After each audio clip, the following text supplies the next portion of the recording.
മേഘയുടെ പിതാവിലേക്ക് പോവുകയാണ്. മേഘയുടെ പിതാവ് ശ്രീ മധുസൂദനൻ നമുക്കൊപ്പം ചേരുന്നത്. ഞാൻ അദ്ദേഹവുമായിട്ടൊന്ന് സംസാരിക്കാം. പ്രേക്ഷകർ കേൾക്കട്ടെ, എന്താണ് ആ കുടുംബത്തിന്റെ ആവശ്യം. തീർച്ചയായിട്ടും പോലീസ് അത് പരിശോധിക്കുമെന്നാണ് ഞാൻ മനസ്സിലാക്കുന്നത്. മേഘയുടെ പിതാവ് ശ്രീ മധുസൂദനൻ നമുക്കൊപ്പം ചേരുന്നു തത്സമയം. Shri Madhusoodanan, very good morning. ഞാൻ ഗുഡ് മോർണിംഗ് പറയാമോ എന്ന് എനിക്കറിയില്ല, ദിവസം ഇത്രയായുള്ളൂ എങ്കിലും നമസ്കാരം. Good morning sir. Okay Shri Madhusudan, രണ്ട് കാര്യങ്ങളാണ്. ഇന്നലെ ഞങ്ങളും ഞെട്ടിപ്പോയി. അക്കൗണ്ട് നോക്കിയപ്പോൾ 80 രൂപയെ കണ്ടുള്ളൂ എന്ന് പറയുമ്പോൾ അതിൽ വല്ലാത്തൊരു ദുരൂഹതയുണ്ട്. ഞാൻ അതിനു മുമ്പ് എനിക്ക് അറിയേണ്ട ഒരു കാര്യം, പൊതുവേ എങ്ങനെയായിരുന്നു മോള്? കുറച്ച് ഹാപ്പിയും വളരെ എനർജറ്റിക്കും ഒക്കെ ആയിരുന്നു എന്നാണ് ഞാൻ മനസ്സിലാക്കിയത്. മാത്രമല്ല വളരെ അംബീഷ്യസ് ആയിരുന്നു. പഠിക്കുന്ന സമയത്താണെങ്കിലും വളരെ ഫോക്കസ്ഡ് ആയിട്ട് പഠിക്കുക, അതിനുവേണ്ടി ട്രെയിൻ ചെയ്യുക. അപ്പോൾ ഇത്രയും താല്പര്യവും ജീവിതത്തെ വലിയ പ്രതീക്ഷയോടുകൂടി നോക്കിക്കണ്ട പോസിറ്റീവായൊരു പെൺകുട്ടിയാണ് അല്ലേ മേഘ? അതെ അതെ, അവൾ പഠിക്കാനും അവൾ ആവശ്യപ്പെട്ട അനുസരിച്ച് മാത്രമാണ് നമ്മൾ ആ രീതിയിലുള്ള പഠിത്തമാണ് അവൾ നടത്തിയത്. നമ്മൾ മെഡിക്കൽ, സാധാരണ പോലെ മെഡിക്കൽ അല്ലെങ്കിൽ എഞ്ചിനീയറിങ് ഒക്കെയാണ് താല്പര്യം പറയാം, സിവിൽ സർവീസ്. പക്ഷേ എങ്കിൽ അവൾക്ക് ഈ ഫോറൻസിക് സയൻസ് ആ രീതിയിലുള്ള വർക്കുകളാണ് ഇഷ്ടമെന്ന് പറഞ്ഞിട്ടാണ് നമ്മൾ ഡൽഹിയിൽ നോയിഡയിൽ അമിറ്റി യൂണിവേഴ്സിറ്റിയിലാണ് ഫോറൻസിക് സയൻസിന് അവർക്ക് അഡ്മിഷൻ കിട്ടിയത്. അപ്പോൾ അവിടെ നിന്നാണ് പഠിച്ചത്. അവർക്ക് അത് നല്ല താല്പര്യമുള്ള ഒരു സബ്ജക്റ്റ് ആയിരുന്നു. ഈ ഇടയ്ക്ക് അച്ഛനുമായിട്ടും അമ്മയായിട്ടും ഒക്കെ നല്ല സൗഹൃദമല്ലേ? ഒരൊറ്റ മകളാണ് അല്ലേ മേഘ? മാത്രമല്ലേ ഉള്ളൂ?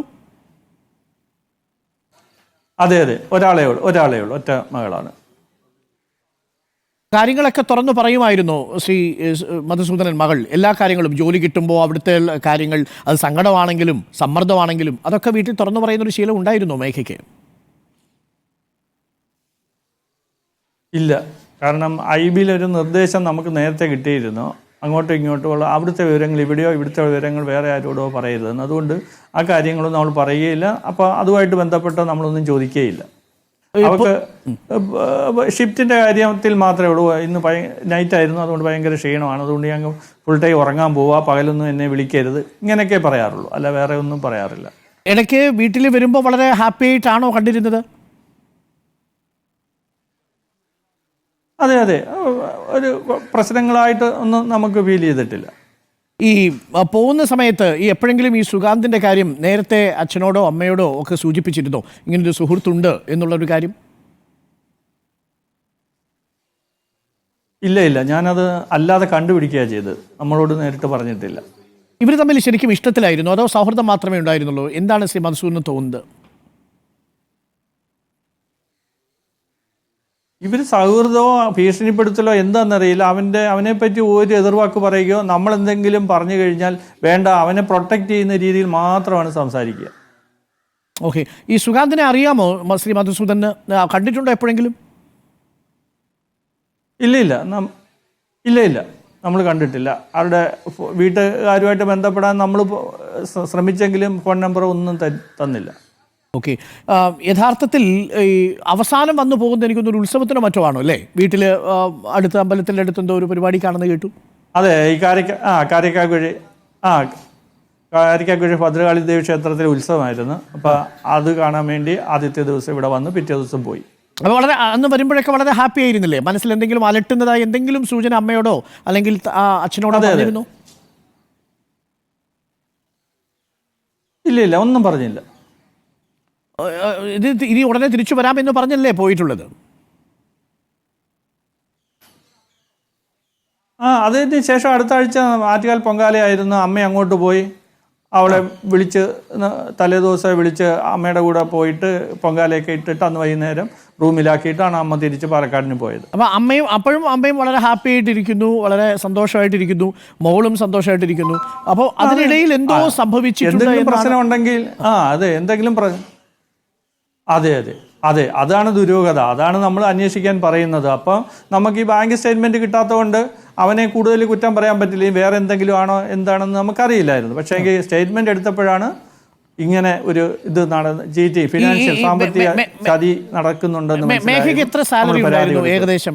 അങ്ങനെ എന്തെങ്കിലും കാര്യങ്ങൾ പറഞ്ഞിരുന്നു? അപ്പം ആദ്യത്തെ മന്ത് സാലറി ഒക്കെ കിട്ടുമ്പോൾ കാര്യം ചർച്ച ചെയ്യുമല്ലോ. അത് പറഞ്ഞ് 40-ന് മുകളിൽ, അതായത് 50-ൻ്റെ അടുത്ത് ആണ് കിട്ടിയത്. ഓക്കെ, അപ്പം അത് വീട്ടിലേക്ക് എന്തെങ്കിലും അയച്ചു തരികയോ, അപ്പം അച്ഛൻ അങ്ങനെ വീട്ടിലേക്ക് തരണ്ട, നീ സേവ് ചെയ്താൽ മതി, അങ്ങനെ എന്തെങ്കിലും പറഞ്ഞിരുന്നോ മോളോട്? ഞാൻ സേവ് ചെയ്യാന്ന് പറഞ്ഞ് അവരുടെ പേരിൽ ഒരു ഇൻഷുറൻസ് ഒക്കെ തുടങ്ങി പൈസ ആദ്യത്തെ 2-3 മാസം, അതായത് ട്രെയിനിങ് പോകുന്നത് വരെ തന്നിരുന്നു. ട്രെയിനിങ്ങിന് പോയി വന്നതിന് ശേഷം ഞാൻ അവർക്ക് ആവശ്യമുള്ളത് ഞാൻ അങ്ങോട്ട് കൊടുക്കണം, ഒരു പൈസ തന്നിട്ടില്ല. അവിടെ ഈ പൈസ ഇല്ല എൻ്റെ ഉണ്ട്, പക്ഷേ എങ്കിൽ അച്ഛൻ തരണമെന്നും അല്ലെങ്കിൽ സാധനം മേടിച്ചു തരണമെന്ന് പറഞ്ഞ് നമ്മൾ അങ്ങോട്ടാണ് കൊടുത്തോണ്ടിരുന്നത്. പക്ഷെ അപ്പോഴും ഒരു സ്നേഹത്തിന്റെ പുറത്ത് മേഘ അല്ലാതെ പൈസ ഇല്ലെന്നൊന്നും അവൾ പറഞ്ഞിട്ടില്ല. അതെ അതെ, വീട്ടിൽ വന്നു കഴിഞ്ഞാൽ നമ്മളോട് പണ്ട് പഠിക്കുമ്പോൾ തൊട്ടേ ഇങ്ങനെയല്ലേ, അതെ, അപ്പം നമ്മൾ കൊടുക്കണമല്ലോ. അപ്പം ഈ മോള് ഈ പിന്നീട് പൈസ ഈ അക്കൗണ്ട് പരിശോധിച്ചപ്പോൾ എന്താ നമ്മൾ കണ്ടത് ആ അക്കൗണ്ടിൽ? അതിപ്പോൾ നമ്മൾ ഞെട്ടിപ്പോയി. പൈസ ആദ്യമേ കുറേശ്ശെ പൈസ എൻ്റെ അക്കൗണ്ടിലേക്ക് അയക്കുന്നു. അതിനുശേഷം ഒരു ഒക്ടോബറിന് ശേഷം ആ സാലറി എത്രയാണോ കയറുന്നത് അത് അവൻ്റെ അക്കൗണ്ടിലേക്ക് അപ്പം തന്നെ പോകുന്നു. ഓ അത് ശരി, അത് അതേപടി ട്രാൻസ്ഫർ ചെയ്യാണ്. അപ്പോൾ അവിടെ കയ്യിൽ ആകാരം, അതെ അതെ, അവിടെ കയ്യിൽ ആകാരത്തിന് പോലും പൈസ ഇല്ല. അവർ കൂട്ടുകാർ ഊണ് കഴിക്കാൻ വിളിക്കുമ്പോൾ എൻ്റെ പൈസ ഇല്ല, അതുകൊണ്ട് ഞാൻ വരുന്നില്ല എന്ന് പറഞ്ഞതായിട്ടാണ് ഇപ്പം ഇവർ വന്നപ്പോഴാണ് നമ്മളോട് അവർ പറയുന്നത്. അത് ഞെട്ടിപ്പിക്കുന്നതാണ് ശ്രീ മധുസൂദൻ. അതായത് ഈ 40,000 രൂപ ശമ്പളം കിട്ടിയാൽ, എല്ലാ പിടുത്തവും കഴിഞ്ഞിട്ട് 40,000 42,000 രൂപ കിട്ടിയാൽ ആ പൈസ കിട്ടുമ്പോൾ അത്രയും പൈസ ഒരുമിച്ച് സുഗാന്തിന്റെ അക്കൗണ്ടിലേക്ക് തന്നെ ട്രാൻസ്ഫർ ചെയ്യുന്നു. അതെ അതെ, അത് ഈ നവംബർ ഒക്ടോബർ മുതൽ അങ്ങനെയാണ്. ഒരു ഫീസിന്റെ പുറത്തായിരിക്കണം അങ്ങനെ കൊടുക്കുന്നത്, അല്ലെങ്കിൽ ഒക്ടോബർ മുതൽ അങ്ങനെയാണ്, ഫുള്ള് സാലറിയാണ് അങ്ങോട്ട് പോയി. നവംബർ, ഡിസംബർ, ജനുവരി, ഫെബ്രുവരി 5 മാസത്തോളം ഈ കൊടുത്തിട്ടുണ്ടെങ്കിൽ ഏകദേശം ഒരു 2 ലക്ഷം രൂപയോളം ഇപ്പോൾ സുഗാന്തിന്റെ അക്കൗണ്ടിലേക്ക് എത്തിയിട്ടുണ്ടാവും. 3.5 ലക്ഷത്തോളം കൊടുത്ത് കുറച്ച് ഒരു 1.5 ലക്ഷത്തോളം തിരിച്ചു വന്നതായിട്ടും അതിൽ കാണുന്നുണ്ട്, സ്റ്റേറ്റ്മെന്റിൽ കാണുന്നുണ്ട്. സ്റ്റേറ്റ്മെന്റിലുണ്ട്. അപ്പം അവസാനം ഇപ്പോൾ അക്കൗണ്ടിൽ നോക്കിയപ്പോൾ 80 രൂപയേ ഉള്ളൂ. വളരെ കുറച്ചാണ്. ഈ എന്താണ് ശ്രീ മധുസൂദൻ അങ്ങ് സംശയിക്കുന്നത്? ഇങ്ങനെ പൈസ കൊടുക്കണം, ഒന്നുകിൽ സ്നേഹവും ഇഷ്ടവും സൗഹൃദവും ഒക്കെ ഉണ്ടെങ്കിൽ നമ്മൾ ചിലപ്പോൾ അയച്ചു കൊടുക്കും. എന്തെങ്കിലും ഒരു ആവശ്യം വന്നാൽ, വീട് പണിയാണോ അല്ലെങ്കിൽ മറ്റെന്തെങ്കിലും ആവശ്യം ഉണ്ടെങ്കിൽ, മെഡിക്കലാണോ, അങ്ങനെ ഒരു ആവശ്യം ഉണ്ടെങ്കിൽ അത് അയച്ചു കൊടുക്കണം, അതിനകത്ത് ബുദ്ധിമുട്ടൊന്നുമില്ല. പക്ഷേ ഇത് സാലറി കിട്ടുമ്പോൾ ആ പൈസ മുഴുവൻ അയച്ചു കൊടുക്കല്ലേ. എന്ത് മെഡിക്കൽ വന്നാലും ഞാനാണ് പോയിട്ട് അവളെ ഹോസ്പിറ്റലിലാക്കി ആ ചിലവെല്ലാം വഹിച്ചിട്ട് വരുന്നത്, അല്ലാതെ അവളുടെ കയ്യിൽ അയച്ചു കൊടുക്കുകയല്ല. നേരിട്ട് ഞാൻ പോവുകയാണ്, കാരണം ഞാൻ റിട്ടയറായി വീട്ടിൽ ഇരിക്കുന്നതുകൊണ്ട് എനിക്ക് എപ്പോൾ വേണമെങ്കിലും പോകാമല്ലോ. അപ്പോൾ അവൾക്ക് പനിയാണെന്ന് പറഞ്ഞാൽ തന്നെ ഞാൻ അപ്പോൾ പോകും, ഹോസ്പിറ്റലിൽ കാണിക്കും, മരുന്നൊക്കെ മേടിച്ച് കൊടുത്ത് റൂമിലാക്കിയിട്ടാണ് വരുന്നത്. അപ്പം അങ്ങനെ പൈസയ്ക്ക് ആ രീതിയിൽ പ്രശ്നമൊന്നുമില്ല. പക്ഷേ അവിടെ ഈ പൈസ ഇല്ലാത്തതുകൊണ്ട് ഈ ആഹാരത്തിനാണ് അവളിപ്പോൾ ബുദ്ധിമുട്ടിയത്, അതാണ് മനസ്സിലാക്കുന്നത്. ഇത് ഒരു ഈ പൈസ ചോദിച്ച് സമ്മർദ്ദത്തിലാക്കിയിട്ടുണ്ടാവാം എന്ന് സംശയിക്കുന്നുണ്ടോ ശ്രീ മധുസൂദനൻ? അല്ലെങ്കിൽ നമ്മൾ ഇങ്ങനെ പൈസ ഒരാൾക്ക് കൊടുക്കുമോ? കിട്ടുന്ന ശമ്പളം അങ്ങനെ തന്നെ ഒരാൾക്ക് ആരെങ്കിലും കൊടുക്കുമോ? കടം മേടിക്കുകയാണെങ്കിൽ തന്നെ പകുതി കൊടുത്താലും നമുക്ക് അവന് എന്തെങ്കിലും അത്യാവശ്യമായിട്ട് കൊടുത്താണ്. ഇതങ്ങനെ അതേ എമൗണ്ട് അപ്പം തന്നെ ട്രാൻസ്ഫർ ചെയ്യാന്ന് പറയുമ്പോൾ കടുത്ത ഭീഷണി ഉണ്ടാവുമല്ലോ. ഈ സുഗാന്തും ഇതേ ജോലിയിൽ ചെയ്യുന്നയാളല്ലേ, സഹപ്രവർത്തകനല്ലേ, ഇതേ ശമ്പളം അയാൾക്കും കിട്ടുന്നുണ്ടാവുമല്ലോ. അതെ അതെ അതെ അതെ അതെ കിട്ടുന്നുണ്ടാവും. അപ്പം അതിലാണ് ഒരു ദുരൂഹതയുള്ളത്. ഈ കുടുംബവുമായിട്ട് എപ്പോഴെങ്കിലും സംസാരിക്കാൻ പറ്റും ഈ കാര്യത്തെക്കുറിച്ചൊന്ന് അന്വേഷിച്ചോ പ്രാഥമികമായി ഈ സുഗാന്തിൻ്റെ കുടുംബമായിട്ട്? ഇല്ല, നമുക്ക് അതിനുള്ള ഒരു ഫോൺ നമ്പർ പോലും തന്നിട്ടില്ല. ഈ സുഗാന്തുമായി നമ്മളെ അങ്ങോട്ട് വിടാതിരിക്കാൻ പരമാവധി ശ്രമിക്കും. ഈ സുഗാന്തുമായിട്ടുള്ള ബന്ധം വീട്ടിൽ അറിഞ്ഞപ്പോൾ അച്ഛനോ അമ്മയോ ആ ബന്ധം വേണ്ടെന്ന് വിലക്കുകയോ അങ്ങനെ എന്തെങ്കിലും ചെയ്തിരുന്നോ മേഘയോട്? അതായത് നമ്മൾ അറിയുന്നത് ഞാനിത് ഇവർ യാത്ര ചെയ്യുമ്പോൾ കണ്ടുപിടിച്ചതാണ്. ഓ ശരി. അപ്പോൾ അങ്ങനെ നമ്മളറിയാതെ ഇതുവരെ നമ്മളറിയാതെ ഒരു യാത്ര ചെയ്തതായിട്ട് നമുക്ക് ഒരു അറിവുമില്ല. ആ ഒരു യാത്രയിൽ കണ്ടുപിടിച്ചിട്ട് ആണ് ഈ വിവരത്തെ പറ്റി നമ്മൾ അറിയുന്നത്. അവളെ നമ്മൾ വഴക്ക് പറഞ്ഞത് ഈ ഒറ്റയ്ക്ക്, അതായത് നമ്മളറിയാതെ ആരുടെയും കൂടെ യാത്ര ചെയ്യാൻ പാടില്ലെന്നാണ് പറഞ്ഞത്. ഓക്കെ, അങ്ങനെ എന്തെങ്കിലും ഉണ്ടെങ്കിൽ അവരുടെ വീട്ടുകാർ ഇവിടെ വരട്ടെ, ബാക്കി നമ്മൾ തീരുമാനിക്കാമെന്ന് പറഞ്ഞു. അതിലല്ല വേറെ എതിർപ്പൊന്നും നിങ്ങൾ പറഞ്ഞിട്ടില്ല. ഇങ്ങനെ ഉണ്ടെങ്കിൽ വീട്ടുകാർ വരട്ടെ, അല്ലാതെ ഇതിന് എതിര് നിൽക്കുന്നു എന്നൊരു സംഭവം ഇല്ലതാനും. വീട്ടിൽ നിന്നുള്ള സമ്മർദ്ദമല്ല. പക്ഷേ ഈ പണം അയച്ചു കൊടുക്കുന്നു, അതുമായി ബന്ധപ്പെട്ടുള്ള കാര്യം നേരത്തെ അറിയില്ലായിരുന്നല്ലോ. ഇപ്പോൾ ഈ മരണത്തിന് ശേഷമല്ലേ അക്കൗണ്ട് പരിശോധിച്ചത്? ഇല്ല, അതെ അക്കൗണ്ട് പരിശോധിച്ചപ്പോഴാണ് അത് മനസ്സിലാകുന്നത്.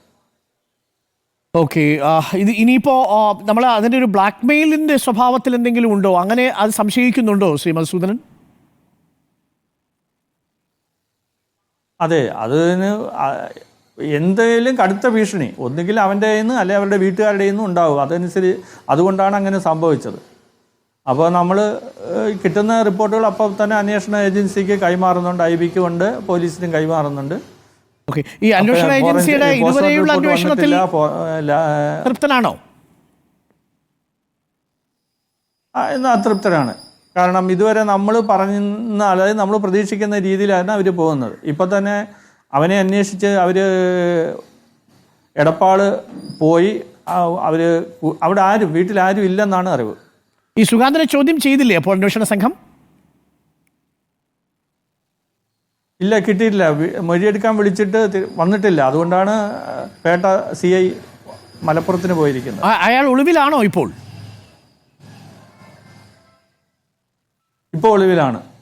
ഓ, അത് ശരി. അപ്പോൾ അങ്ങനെയാണെങ്കിൽ അതിലെന്തോ ഒരു ദുരൂഹതയുണ്ട്. ഒന്ന് IBയിലെ ഉദ്യോഗസ്ഥനാണ്, സർക്കാർ ഉദ്യോഗസ്ഥനാണ്. ഈ സംഭവം നടക്കുമ്പോൾ ഒന്നും ഒളിച്ചു വെക്കാനില്ലെങ്കിൽ അന്വേഷണ സംഘത്തിന് മുൻപിൽ പോയി മൊഴി പറയുക. ഈ മരണം നടന്നിട്ട് സംസ്കാര ചടങ്ങിൻ്റെ സമയത്ത് ഈ സുഗാന്ത് അവിടെ ഉണ്ടായിരുന്നോ?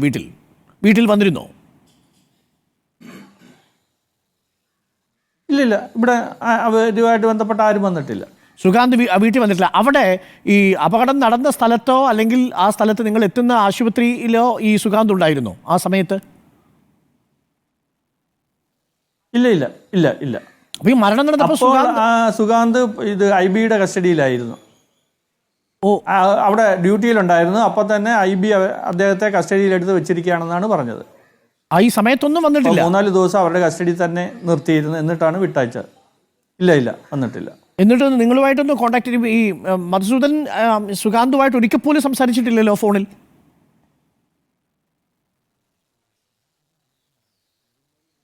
ഇല്ല.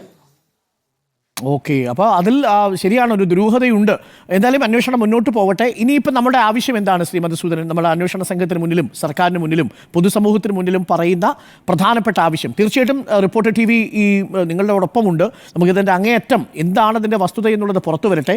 അതിലേതെങ്കിലും ദുരൂഹതയുണ്ടെങ്കിൽ അതിൻ്റെ എല്ലാ ചുരുളുകളും അഴിയണം. പോസ്റ്റ്മോർട്ടം റിപ്പോർട്ട് പുറത്തു വന്നിട്ടേ ബാക്കി കാര്യങ്ങൾ അറിയാൻ സാധിക്കൂ. പക്ഷേ എങ്കിലും ഈ നിങ്ങളുടെ ആവശ്യം എന്താണ്? അന്വേഷണ സംഘത്തിന് മുന്നിൽ വയ്ക്കുന്ന ആവശ്യം?